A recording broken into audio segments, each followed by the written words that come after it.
l'éducation nationale et nouvelle citoyenneté.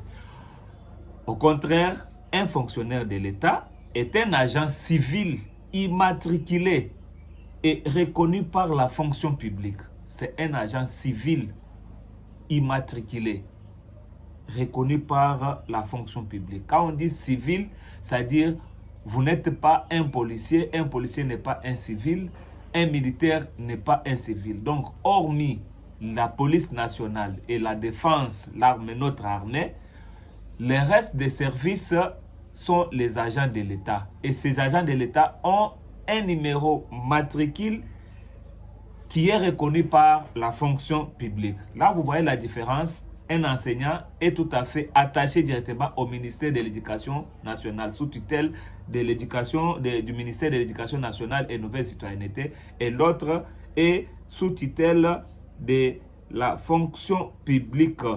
Ça, je parlais déjà du côté recrutement. Du côté recrutement aussi, un enseignant est affecté par l'État ou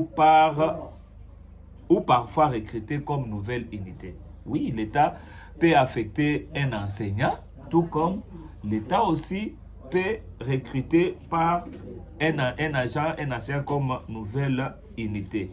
Mais de l'autre côté, un fonctionnaire de l'État est recruté officiellement via la fonction publique. Si vous regardez bien, ici en République démocratique du Congo, un enseignant n'est pas recruté par l'intermédiaire de la fonction publique. Non.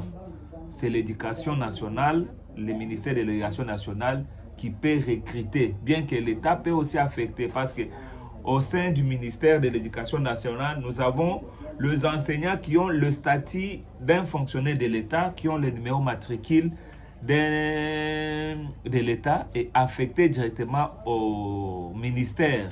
Ils sont fonctionnaires et enseignants. Oui, parce que tout enseignant peut devenir tout fonctionnaire de l'État peut devenir, tout enseignant peut devenir aussi un fonctionnaire de l'État, tout en ayant un numéro matricule officiellement reconnu par la fonction publique. Sur le numéro matricule, bien sûr, qui est comme notre troisième accès, un enseignant n'a pas un numéro matricule. Vous voyez, un enseignant n'a pas un numéro matricule, mais un enseignant a un numéro d'ordre, un numéro d'INACOPé, un numéro attribué par le service de contrôle de paye des enseignants, la DINACOP. C'est ce numéro